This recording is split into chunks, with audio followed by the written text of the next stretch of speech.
Wow, you guys are great. Thank you. I just want to say briefly what an honor it is to be here in your beautiful country and beautiful city. It really is an honor to be here, and I want to thank these guys for getting me down here at such a short notice and making it happen.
Siamo qui a Roma con Keith Carlock, che ha appena finito una clinic fantastica dove ha dato veramente il meglio di sé. Abbiamo avuto la conferma anche dalla moglie, che è stata una dei miglior clinic di sempre. Ringraziamo Batterica e Mirella Murri, Lucrezio De Seta e Augusto Cherubini per questa occasione. I think I always say that, and it's true, I came out of the womb, my mom's belly, knowing that I wanted to play somehow. It's pretty strange, but I just knew right away, for at least my earliest memory, that this is what I wanted to do, and just had supportive parents all the way through.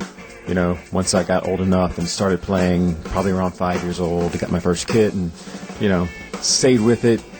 Long story, but keeping it short is that I was really into a lot of R&B and soul and rock, and then I went into the university level and after having a big drumline background and studying a lot of those type of musics, you know, and then went to university level and studied jazz and just put all these different elements together in a way that hopefully works together, all those influences that I can draw from. And then made the move to New York and just see what could happen. And I've been lucky to get a lot of great gigs, and things have, you know, come together so far. Dice che da quando è nato, che praticamente ha già sentito di voler fare il batterista, quindi aveva questa forte pulsazione ritmica, e è stato influenzato all'inizio dal rock, dal jazz, da R&B, tutti questi stili, e ha cominciato quindi gli studi di marching e drumline, e poi ha cominciato a mischiare il tutto, quindi mescolando, e quindi è venuto fuori il suo stile molto particolare, soprattutto da quando ha cominciato a studiare poi jazz nel North Texas con il Soft, e insomma, poi è venuto fuori il Keith Carlock che tutti ben conosciamo. First of all, I want to hear like I'm listening to the music back on a stereo, and I'm sitting there listening to it. That's how I want it to sound, and that's how I'm tuning into it. I don't listen to just drums when I hear music. I listen to the whole picture. So that's how I'm hearing it when I play live. And then with just the kit, I'm hearing the kit as one sound. I'm not thinking of, you know, 4 different things happening. I hear it all as just one blended sound. So hopefully there's a nice blend with the instruments, and there's not something, you know, out of proportion to the next. Hopefully it's like it has a really nice blend. But I'm listening to everyone, and I think that's the only way to play musically. You know, if you're just listening to yourself or thinking about drums, then you're going to miss a lot of musical moments, and you may not get hired so much too, if it's just about what you're, you know, me kind of thing.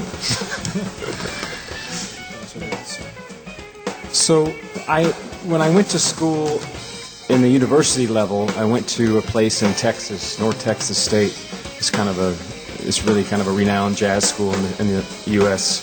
And I studied with a guy named Ed Sof, who was teaching the Moeller technique.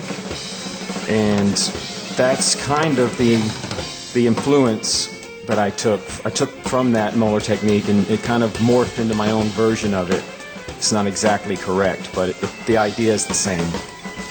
Lui ha studiato in una scuola nel North Texas che è rinomata nel jazz e ha studiato con uno dei più grandi insegnanti che si chiama Ed Sof, e lui gli ha insegnato questa tecnica Moeller che lui oggi utilizza tantissimo, però ne ha fatto una versione completamente sua, quindi insomma non è quella corretta magari, lui dice, però è una versione sua che funziona perfettamente per lui. So what happened is I started learning how to utilize the fingers a lot more than just the wrists. And at first I opened up the hand like this, and just kind of got that going. And then that felt limited to me because I wanted more motion. I wanted more rebound and more air behind the stick and give me more to work with. So I turned the thumb on top, and I discovered that I could just this could be my fulcrum, and then I could kind of use the fingers to manipulate and do what I want to do with it. Cominciando a utilizzare le dita in questo nuovo modo di suonare, questo nuovo approccio, ha cominciato quindi ad aprire le dita ed a fare questo movimento, solo che lui voleva ancora più rimbalzo, più risposta dalla bacchetta, e quindi ha cominciato praticamente a spostare il suo fulcro alzando il pollice, e quindi scoprendo praticamente che poteva avere un nuovo fulcro più alto e quindi avendo più risposta e più utilizzo delle dita. So in the right hand, there's the fulcrum, and there's basically what's happening, this motion, and very open-handed, like I'm just shaking someone's hand and put the stick in there, and nothing tight or tense, or just as natural as I could be, and there it is. In the left hand, I play traditional most of the time, so it's more or less shake someone's hand, put it in, there you go, it's open. I'm not like grabbing it and doing anything weird like I used to. And there's the fulcrum, and it's very open as well. And the fingers just kind of do the same. It's kind of the same thing, like that, but I kind of turn it this way. And that's where I'm at right now. Per lui questa posizione è completamente rilassata, quindi non ha nessun tipo di stress, nessun tipo di tensione. Lui dice che è come praticamente salutare qualcuno, quindi dare la mano a qualcuno, e questo movimento però con una bacchetta, quindi per lui è completamente naturale, non fa nessun tipo di sforzo. So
would like to start asking you who came with the idea of doing your first instructional DVD, The Big Picture.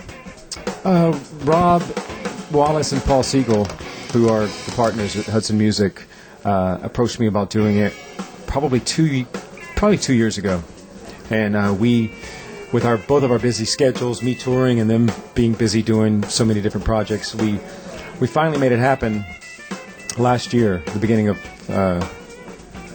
last year, and throughout those 2 years, we were just kind of, anytime we could get together in New York and talk about what we wanted to do and the outline and the approach, and we finally came together.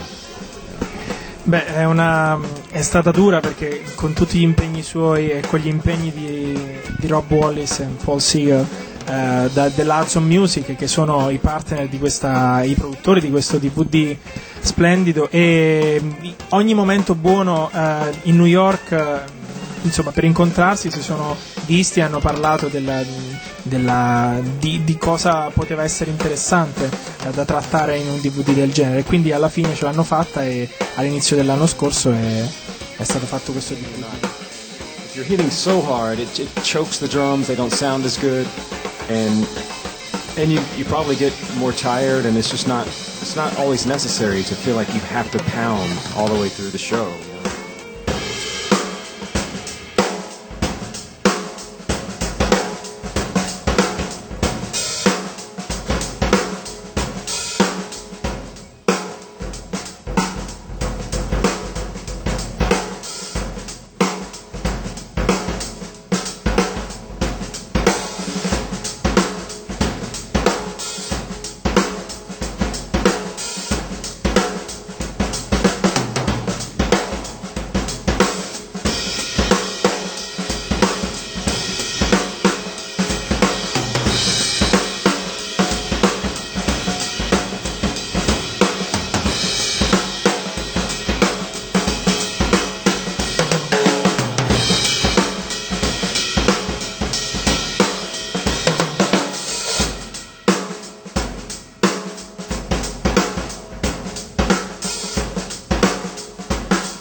I think for me, I don't really go too far beyond that unless it's really like the big climax of the show or something. But that, I think that gives it enough energy and to portray to an audience, I think. And I have a routine that I follow, an outline of things that I want to cover, but it also depends on the crowd, maybe the level of the musicians in the crowd.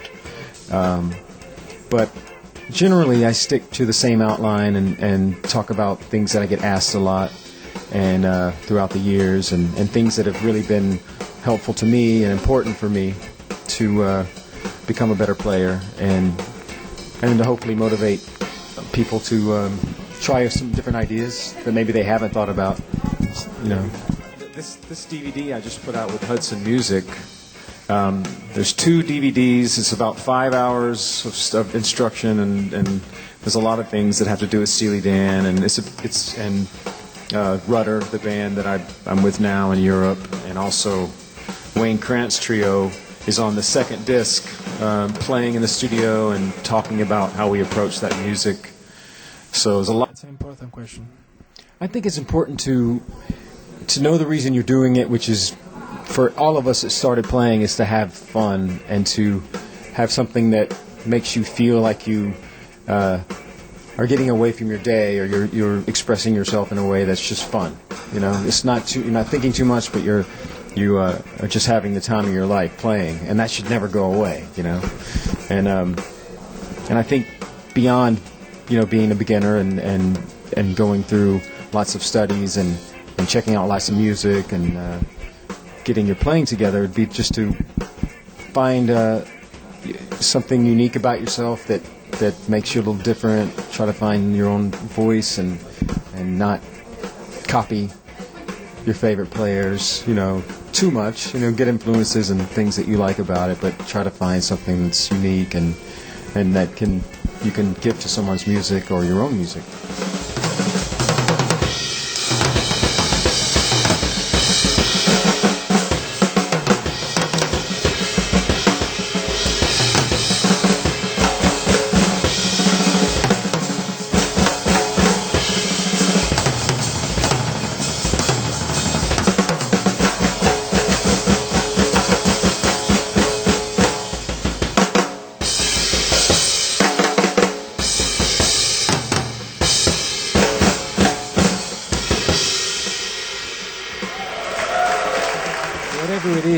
it's got to be funky, and it's got a groove, and also